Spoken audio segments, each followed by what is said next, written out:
Today to the show, we welcome in Shane. Shane is Shane's Hobbies and Collectibles on Instagram. This is your first podcast. Is that right, Shane? Yes, it is, Dave. It's great to have you. How you doing? Good. How you doing? I appreciate you having me on. Yeah, really excited to talk with you. What card are we talking about today? Today we're talking about a Luka Garza Panini Prism Draft Pick Signatures out of 15, 13 out of 15 Purple Pulsar. Excellent. So tell us a little bit of background about the card and your relationship to it and why you picked it up. So Luka Garza, for those who don't know, the Celtics backup center, National Player of the Year while at the University of Iowa. Yep. And now starting to make his way as a good, solid role player in the NBA. So tell us about your thoughts on Garza. Yeah, so this year I was excited that he signed with the Celtics. They didn't really have a definite big man really defined, so I felt he could really, start to find his footing. Took a little bit at the beginning of the season, but it seems now, middle of the season, getting close to the All-Star break, he's starting to, kind of find his groove. They picked up Vucevic last week. We'll see how that plays into it. I'm sure that'll hamper some of his time, but it's kind of been his career in the NBA. He's been a kind of a journeyman backup. When he gets in, he produces. Not really anything on the defensive end. He's all gas, no brakes, pretty much.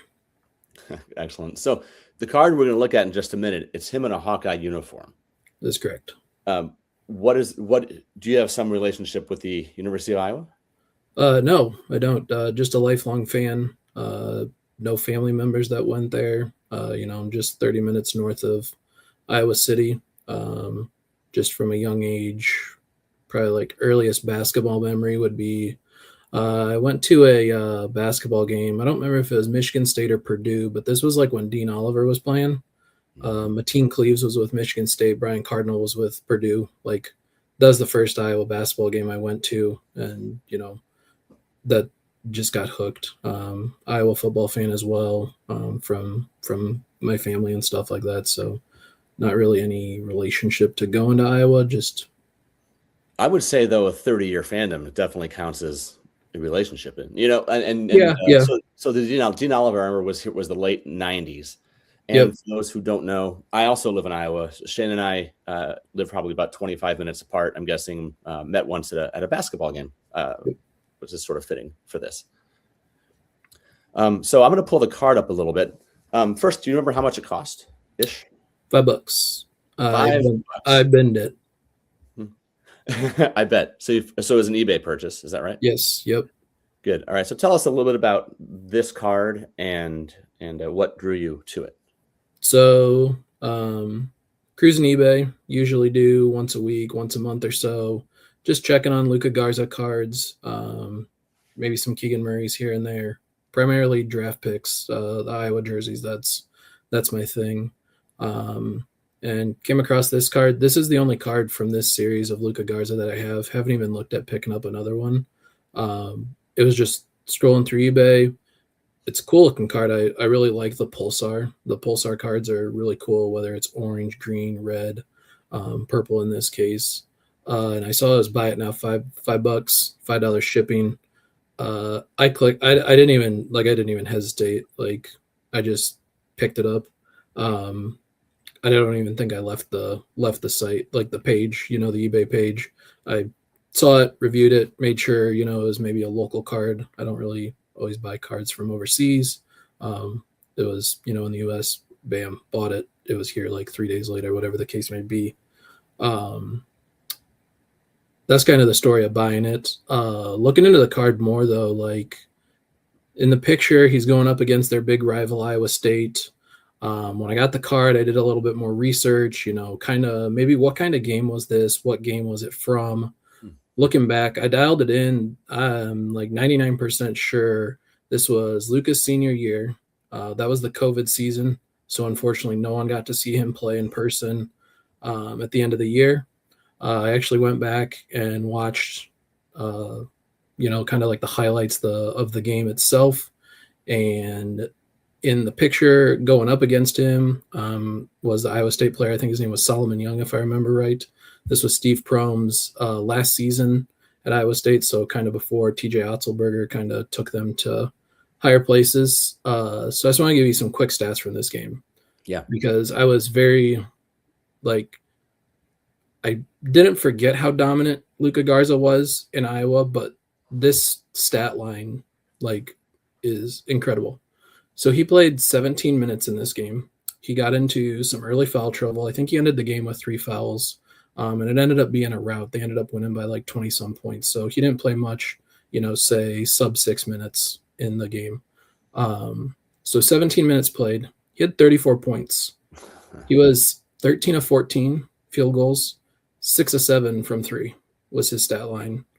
7 for 7 from, inside the paint. Like, that's me. Do you remember, was he player of the year as a junior or a senior? I can't remember. His senior. In my opinion, he should have been junior year. He got robbed, in my opinion. They gave it to Obi Toppin. But yeah, so his senior year, he was National Player of the Year. My opinion, should have been 2-time Player of the Year. Yeah, and looking at this picture, it looks like he's posting up, which is appropriate, or at least starting to back Solomon down. Yep. And now that you mentioned that, I forgot that his senior year was COVID. Completely forgot about that. Yep. But that makes sense because look in the background, above that left arm. Yep. Nothing, right? There's nothing there. Empty stands. That was also Caitlin Clark's freshman year. Yep. Yeah, it was a strange time. I felt bad. My brother actually had committed to buying season tickets that year. He was excited to see him play, and he got the option of a refund or for next season. I don't remember, but he ended up taking the refund. He didn't go with the next season, but yeah, it's disappointing that his senior season, no one got to see him play. I don't remember if the Big Ten tournament there was fans.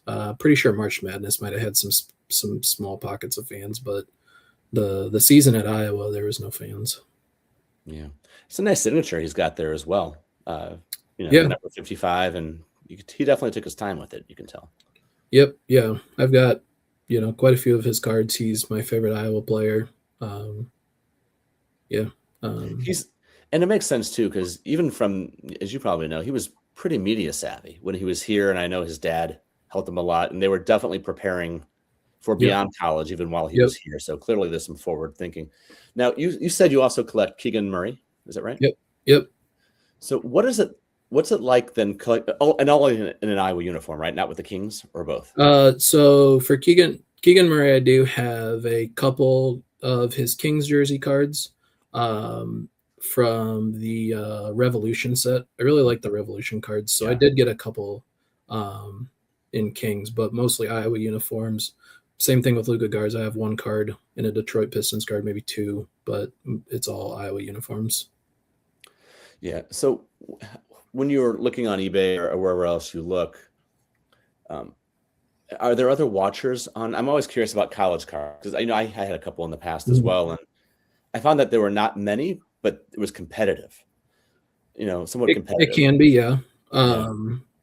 It depends on the card, because there's some cards that I've picked up that were not competitive at all.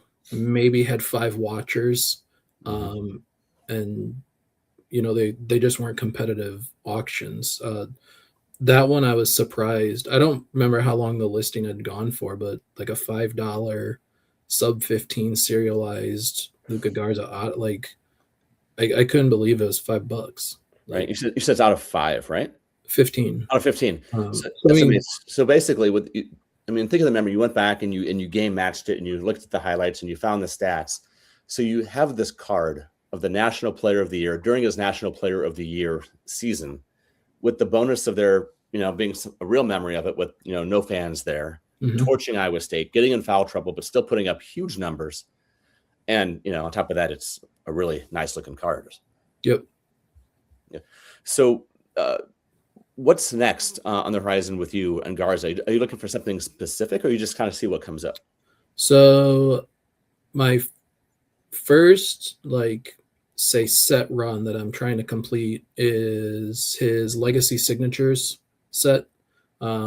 Pretty sure it'd be like his rookie year equivalent of draft picks, if I remember right.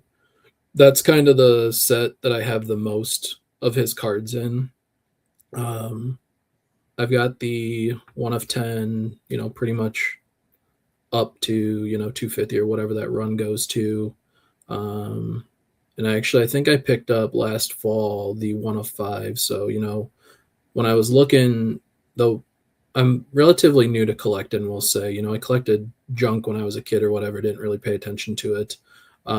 Just within the last probably 2-3 years is kind of when I started, getting back into it, kind of finding, a lane of who I really want to connect. Like I said before, Luka Garza is my all-time favorite Iowa player. Absolutely loved watching him play. I don't know if I ever missed a game watching him on TV or in person. And the Legacy Signatures card was at the time kind of his first draft picks card, that had a signature on it. I wanted an autograph. I wanted a serial number. So when I'm kind of looking at cards, I do pick up cards that have neither, that aren't serialized or aren't autos. But that's kind of what I'm looking for with Luka Garza cards. I mean, there's like some like absolute, or I don't remember what the name are, like prestige or whatever draft picks that are just kind of basic action shots. They don't have an autograph on them. They don't have too many serial numbers. I don't really look at those. But so looking at that Legacy Signature set, there's probably 3 or 4 left in that set that I don't know if I'll ever get, because they're going to be harder to pick up. The 1 of 1, who knows if I'll ever come across that. I can't remember what the other 2 are off the top of my head. It's been a little bit since I've looked, just because they're getting maybe unobtainable. It's hard telling if they'll pop up. Last fall when I picked up the 1 of 5, I didn't think I'd ever see that card. It popped up. I won the auction on that, and that was kind of one of those cards of like, we're gonna go for this one. Like, I didn't outspend over my budget or anything like that, but it was, we're going to snipe this with 8 seconds left. I'm going to put in my bid, and it's going to be a confident bid, and it's coming to my house. Shane, I love the story. I love the passion. I love the devotion. And I love the knowledge behind it, that you actually know the story behind the card, as opposed to saying, hey, it's just a card and it's pretty. It's numbered to 15. Mm-hmm. So thank you so much for making some time to talk with us. Yep. Have a good one.